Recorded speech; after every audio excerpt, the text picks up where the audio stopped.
Saúde não é apenas ausência de doença, é muito mais do que isso, é um estilo de vida.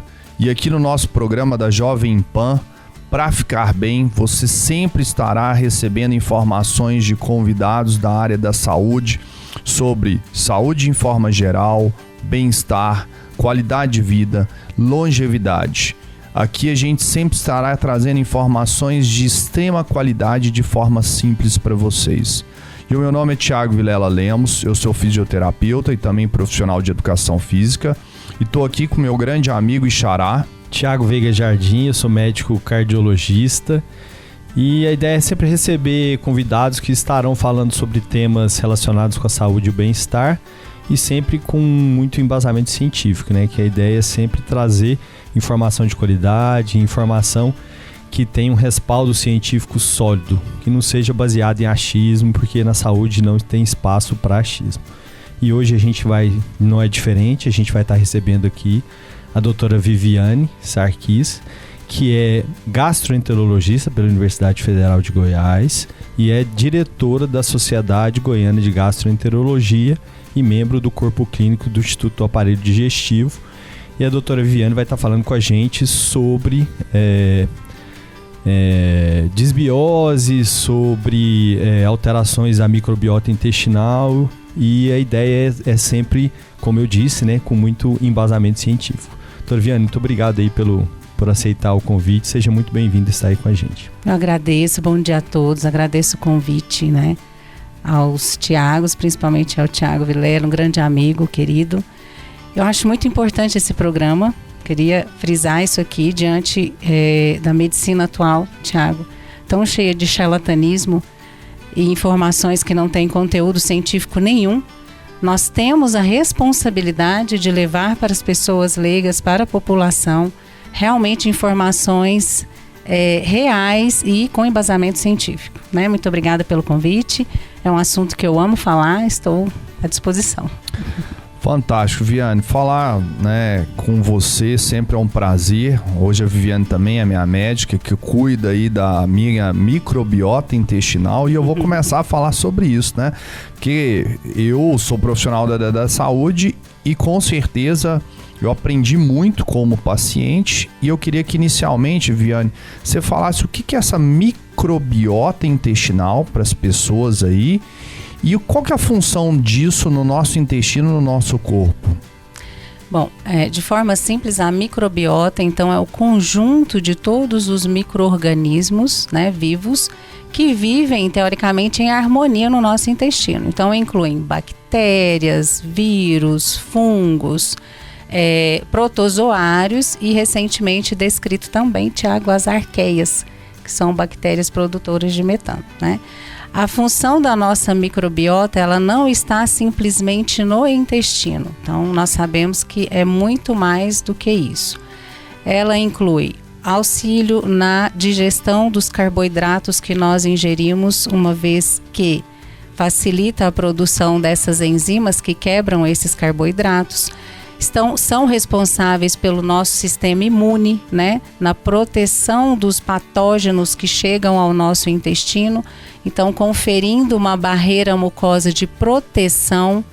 Está também envolvida com angiogênese, acúmulo de gordura, o nosso sistema nervoso central. Hoje nós sabemos que a maior parte da serotonina, que é o neurotransmissor do bem-estar, é produzido no intestino, né? Então, assim, Thiago, é realmente muito além do que no intestino, né? De fato, a função da microbiota. A gente cada vez mais escuta falar sobre a microbiota intestinal, cada vez mais estudos são publicados abordando esse tema em diversas especialidades da área da saúde. Então realmente é um tema que cada vez vai ganhando mais interesse e mais conhecimento científico, mais embasamento científico para que as tomadas de conduta sejam realizadas. E aí, Viviane, eu queria que você falasse um pouco sobre o papel dos hábitos de vida modernos, do estilo de vida atual em relação à mudança ou à interferência que isso tem sobre a microbiota intestinal. É fundamental essa importância. Porque hoje se fala muito de probiótico, né? E o probiótico, ele não faz milagre. Realmente, o que mais interfere na nossa microbiota é o estilo de vida, né? Então, quais os fatores que interferem ou prejudicam na microbiota intestinal? Insônia, então a privação de sono, o uso indiscriminado de antibiótico, que a gente vê demais, né? Ou às vezes o próprio adulto comprando, ou a criança que não sai de um pronto-socorro pediátrico sem uma receita de antibiótico. Os fast foods, né? Alimentação industrializada, essa dieta industrializada, deficiências de vitamina, às vezes muito por conta da dieta não adequada. A atividade física é um fator, assim, um dos mais importantes, junto com a alimentação balanceada, né? Então, tudo, tabagismo, etilismo. Então, é multifatorial. Todos esses fatores interferem na nossa microbiota. Eu acho importante a gente frisar aqui também, Thiago, que a nossa microbiota, ela começa a ser formada ao nascimento, né?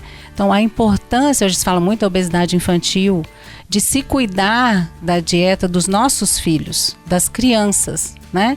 Então, evitando, de fato, o uso de antibiótico, essas alimentações industrializadas. Por quê? Se eu não cuidar agora, vai ser um adulto que terá problema na microbiota e todas as suas consequências, né?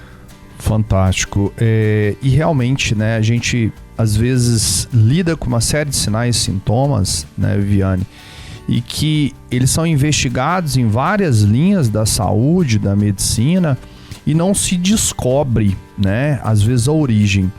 Eu vou até trazer isso como um relato pessoal, onde a gente vem investigando, e que às vezes a gente chega a descobrir que às vezes vários desses sinais e sintomas, né, que às vezes não se relacionavam com essa condição da microbiota, tem uma relação com essa disfunção intestinal.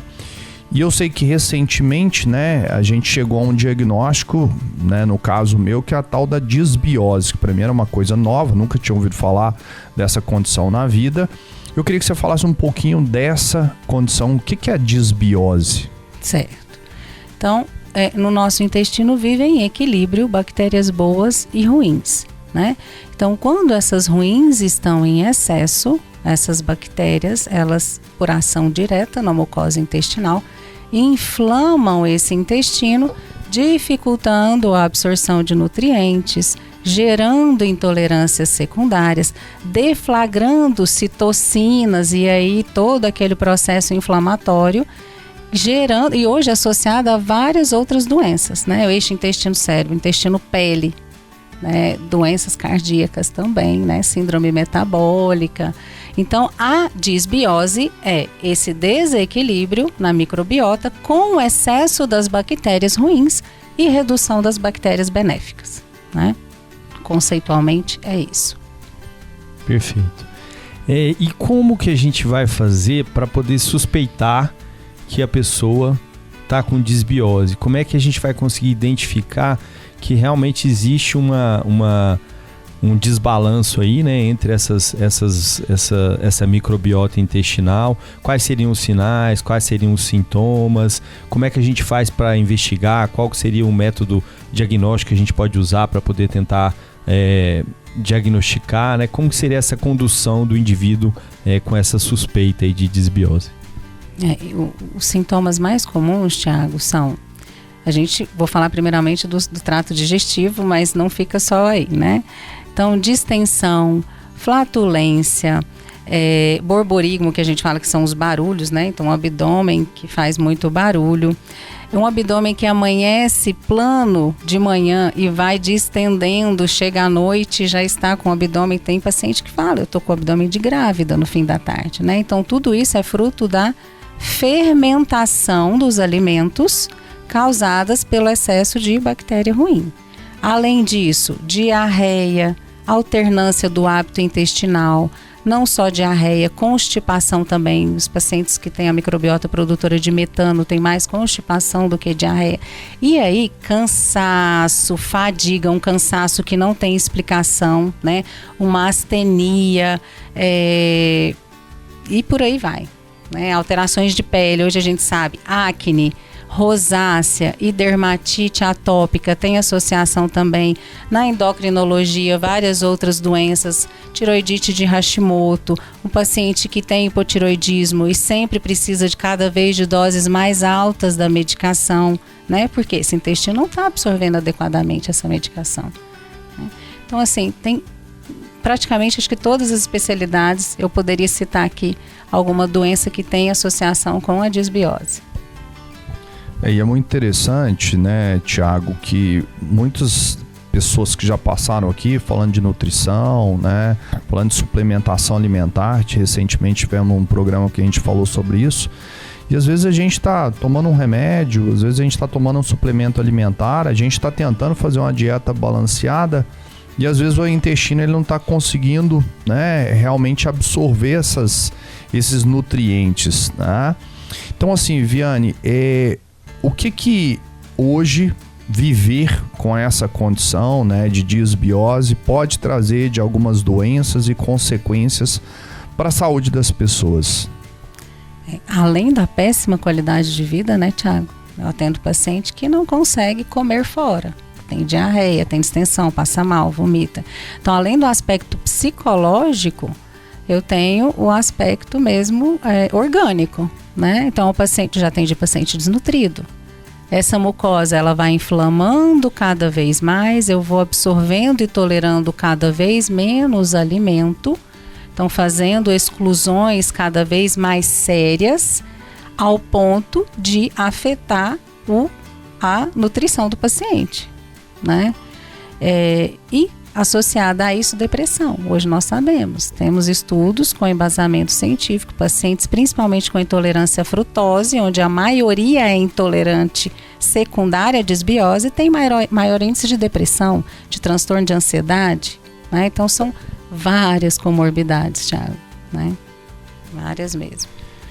Você falou, Viane, sobre intolerância, né? E acho que uma coisa que a gente está vendo cada vez com mais frequência no dia a dia da nossa prática médica, na prática de saúde, mas também na convivência com as pessoas, é esse relato assim, muito frequente de intolerância com alimentos, intolerância à lactose, intolerância à frutose, enfim, uma série de intolerâncias que parece que não existiam anteriormente.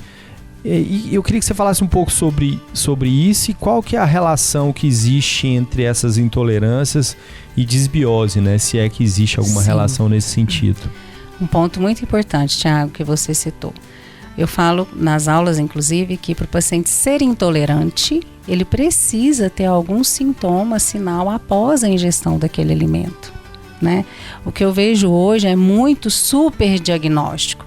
Eu falo, gente, cuidado com o modismo. Exclui-se glúten, exclui-se leite, sem nenhuma indicação precisa. E hoje nós sabemos que a exclusão desnecessariamente de um alimento por um período prolongado, quando eu vou reintroduzir esse alimento, eu tenho um risco de alergia grave.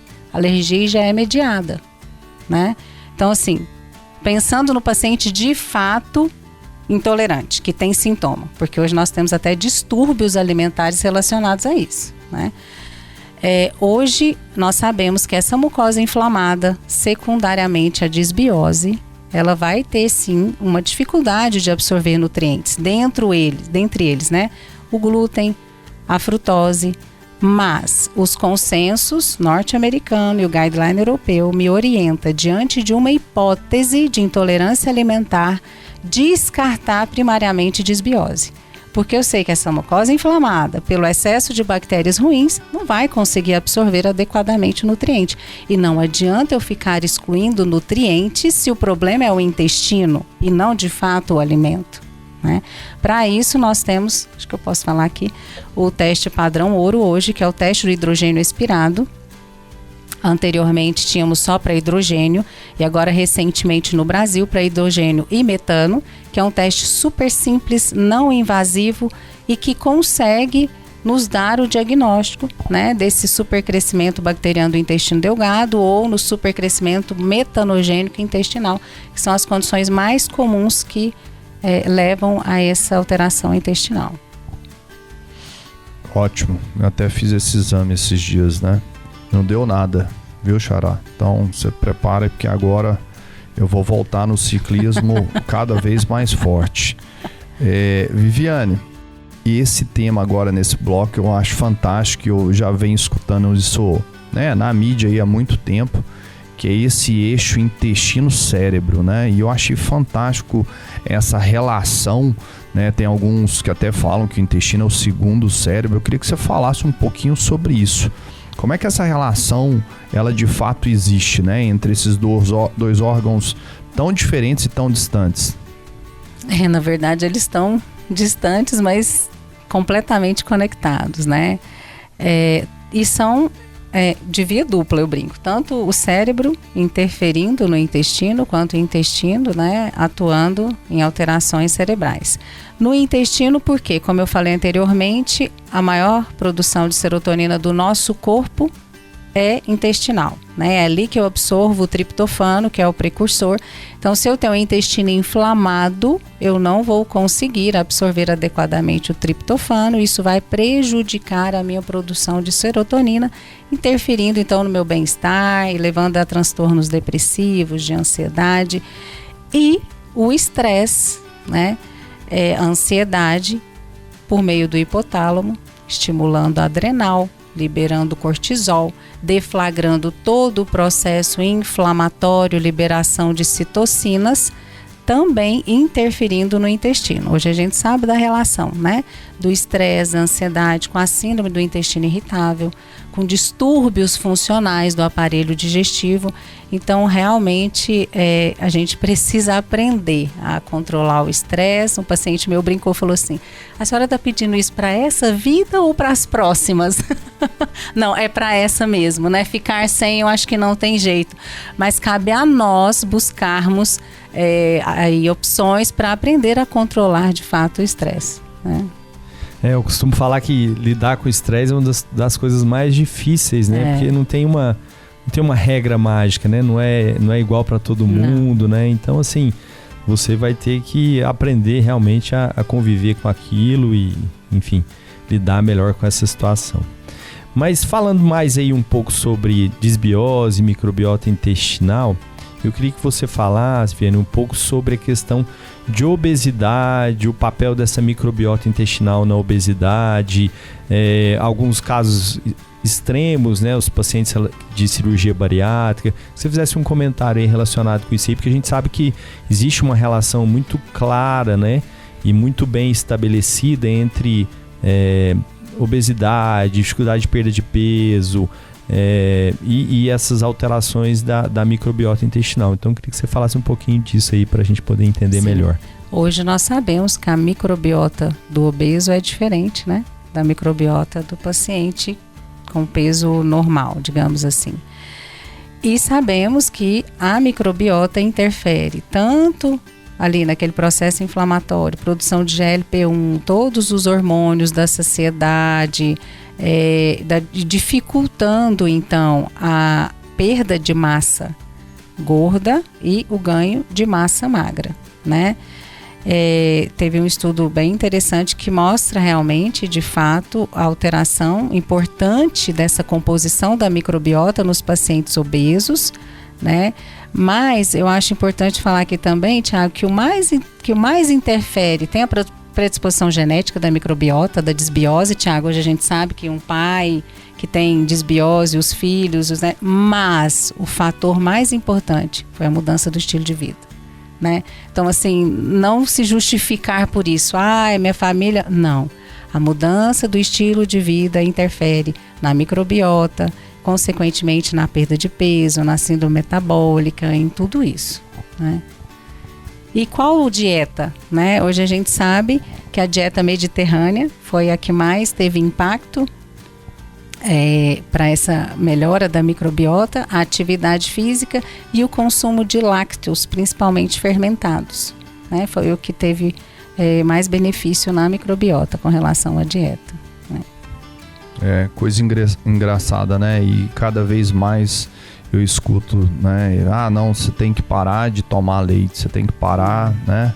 Então é impressionante como esses modismos, né? Eles chegam a esse embasamento científico e gera um impacto muito grande hoje na saúde das pessoas.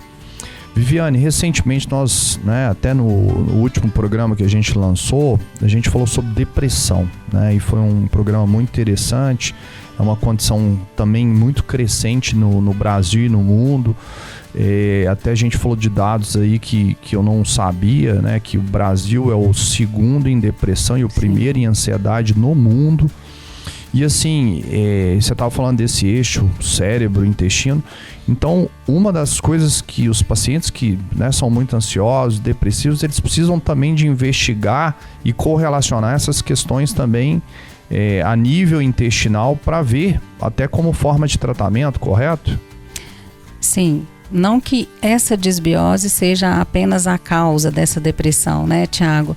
Mas eu recebo muito paciente encaminhado de psiquiatra. E o paciente, às vezes, ele acaba acostumando com aquela distensão, com aquela alternância de hábito intestinal associado com a depressão, vai culpando só a depressão, mas a gente já conseguiu reduzir doses de antidepressivos de paciente pós-tratamento de disbiose, né?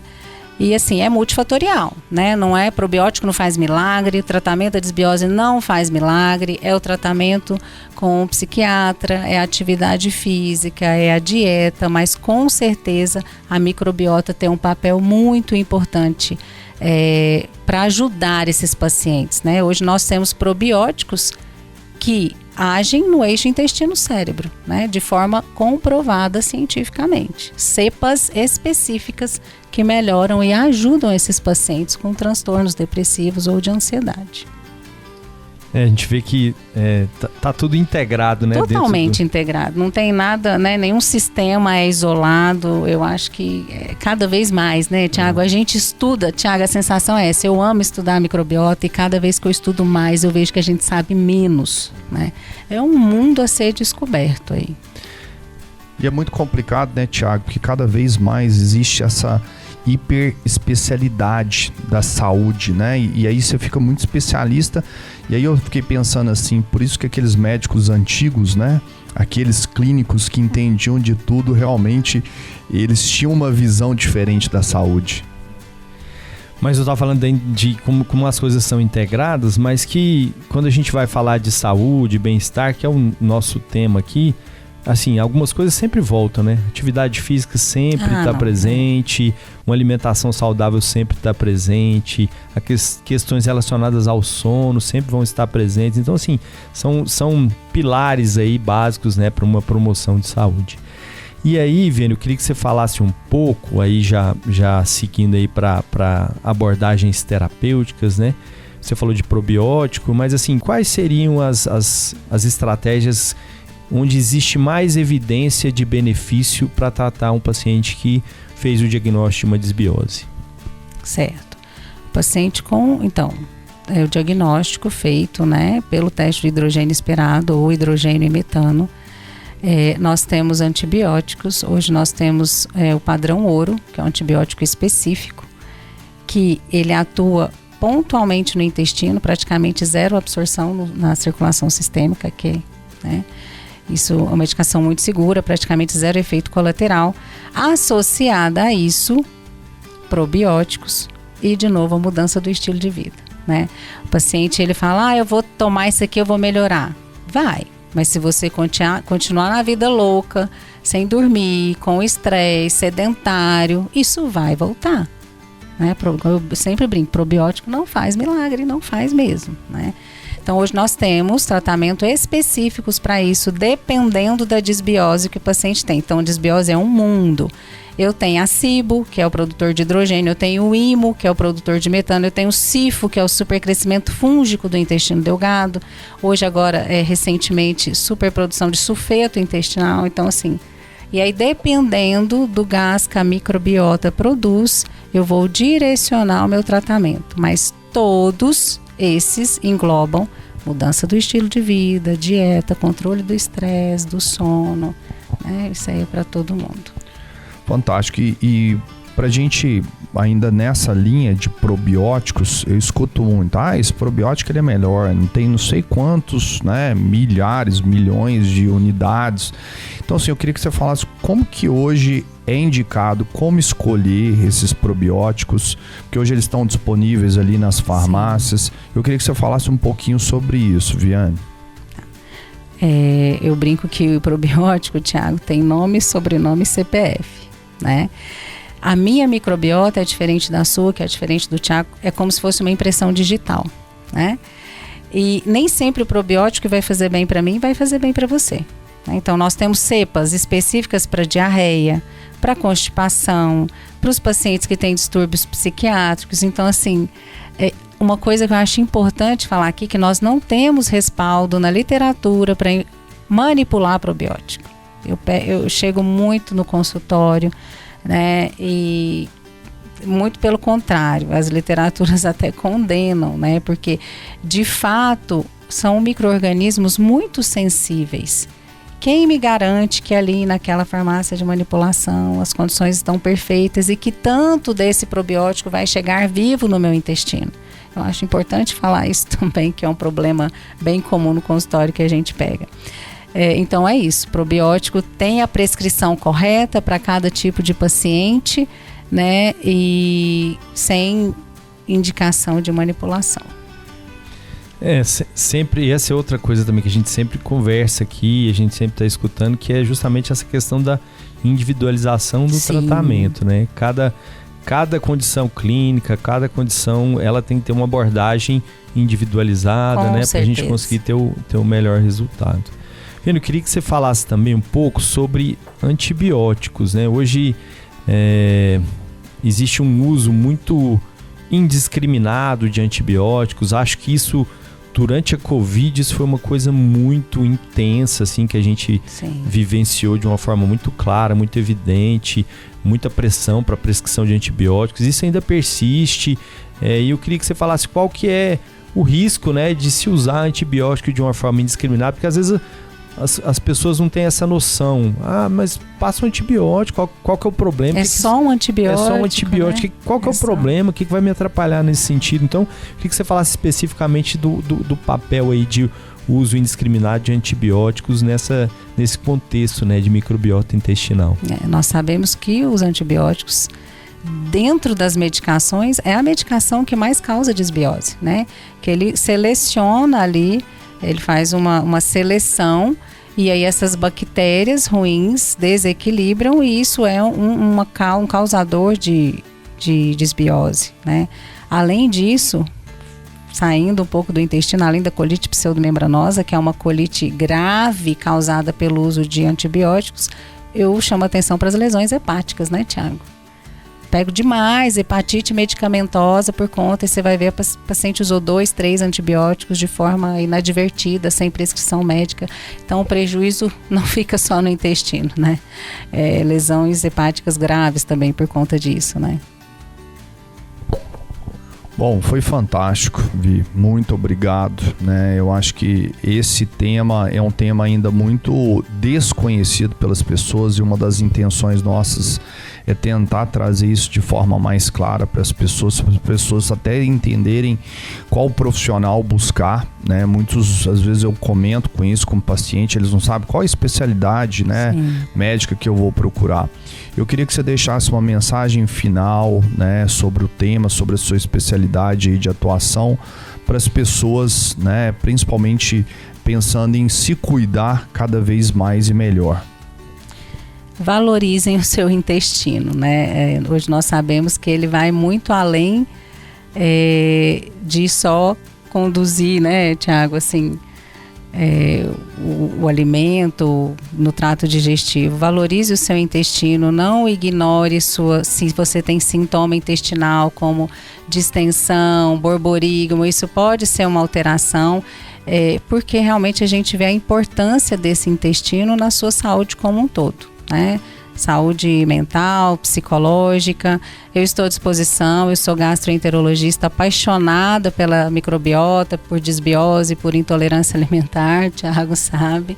Temos muitos pacientes em comum, graças a Deus bem, e estou à disposição, agradeço a atenção, agradeço o convite. Obrigado demais, Viane, por essas informações. Acho que é muita coisa nova, muita coisa que acrescenta, e que sempre tem, como eu tinha dito anteriormente, o pilar básico aí, né, de medidas de promoção de saúde, de medidas de alimentação saudável, de exercício regular, de sono, enfim. São algumas medidas aí que, em última análise, vão ter uma interferência muito positiva em todo o organismo, uma vez que está tudo integrado, né? Como a gente tinha dito anteriormente. Então, é te agradecer muito aí por aceitar o convite e estar dando esses esclarecimentos pra gente. E lembrando, né, todos os domingos, às 18 horas, no YouTube da Jovem Pan Goiânia e Jovem Pan Caldas Novas, o programa Para Ficar Bem, sempre com informação com muita qualidade, com muita ciência e sempre com convidados que têm notoriedade para falar sobre os temas. Obrigado.